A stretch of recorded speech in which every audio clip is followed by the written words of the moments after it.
All right, so this time we're going to determine amplitude, period, phase shift, and vertical shift of the trig functions. On the worksheet, you'll notice on number 46 that they wrote y equals -2 plus 9 sine. That -2 I moved to the end, just so you know, if yours looks a little bit different. All right, so let's chat about... Okay, again, what are these? So our amplitude is the beginning. So I'll just say y is a, and then whatever trig function we have. Then b, then x minus h, h plus k. Okay, so some books will not have, so it gets really, I think, confusing when do we factor out the b or do we not? Generally we do, so that's x minus h. So on these ones, the 4 theta plus 330, we have to factor out that 4 to know what the phase shift is. I would double check with your teacher, but that's how most of the books will do that. So a is our amplitude. Our period, again, is 2 pi, or the 360 divided by b. Okay. Our phase shift is h, so our phase shift is going to be the h. Our vertical shift is going to be the k at the end.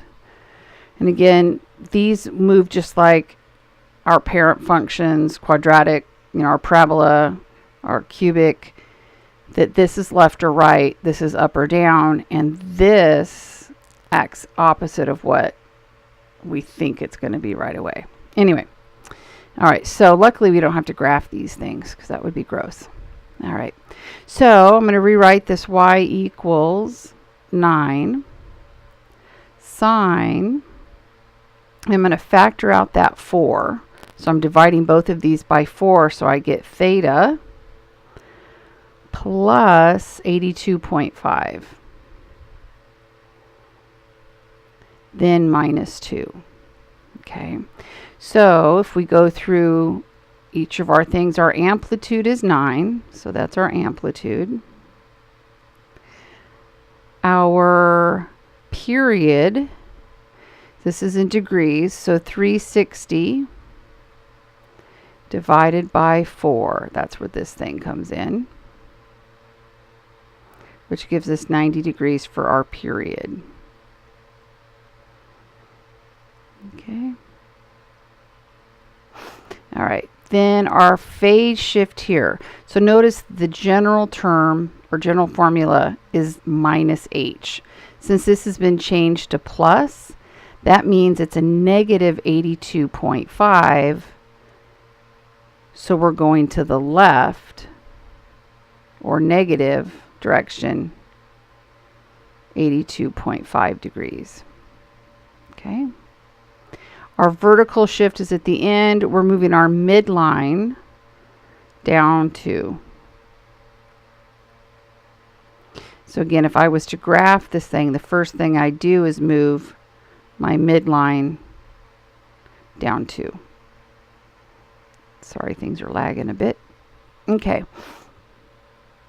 So same thing over here, 1/9 cosine 5 theta. So first thing I need to do is factor out that 5, so I get everything as far as the phase shift correct. So cosine b is 5.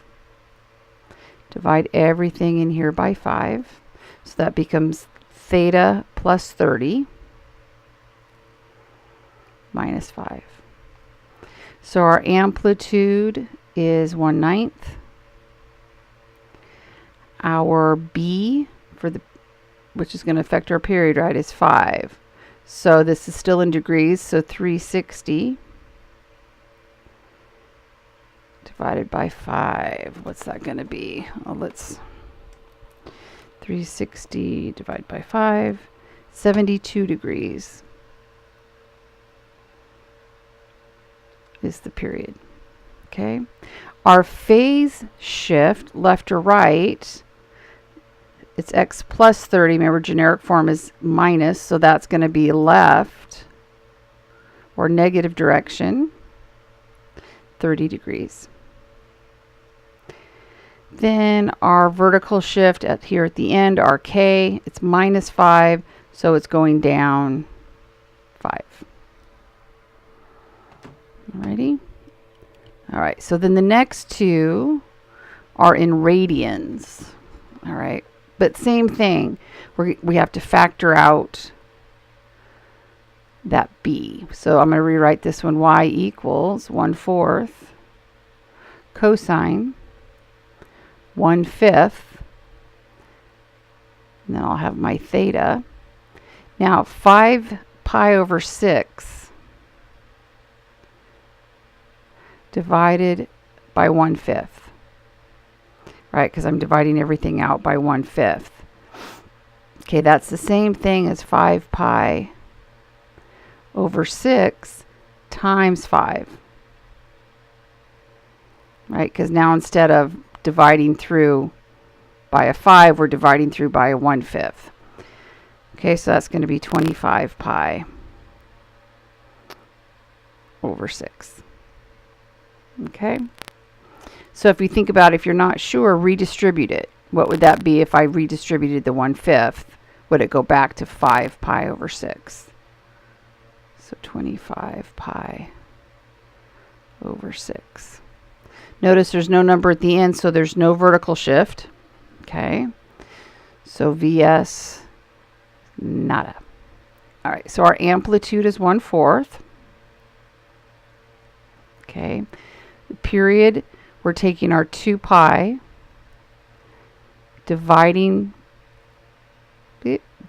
by 1/5, which again our fraction says that that's 2 pi times 5,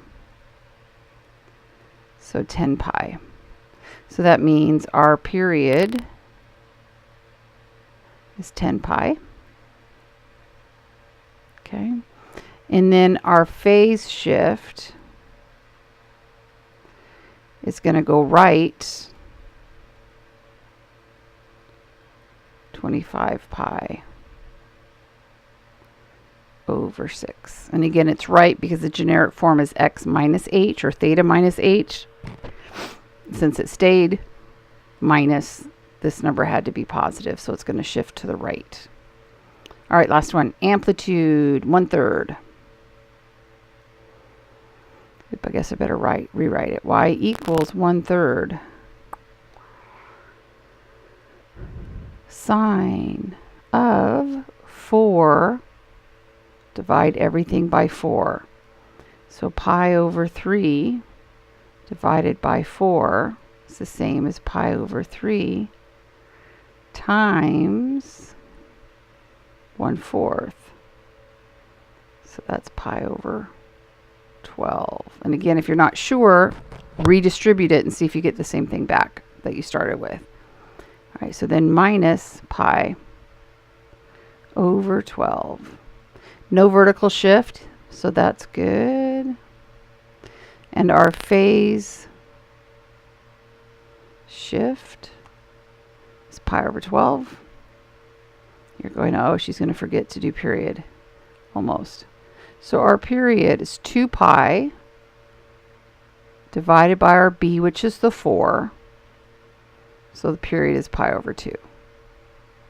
Okay, so it always goes back to this generic formula that we learned, whether this was sine, cosine, or even x squared.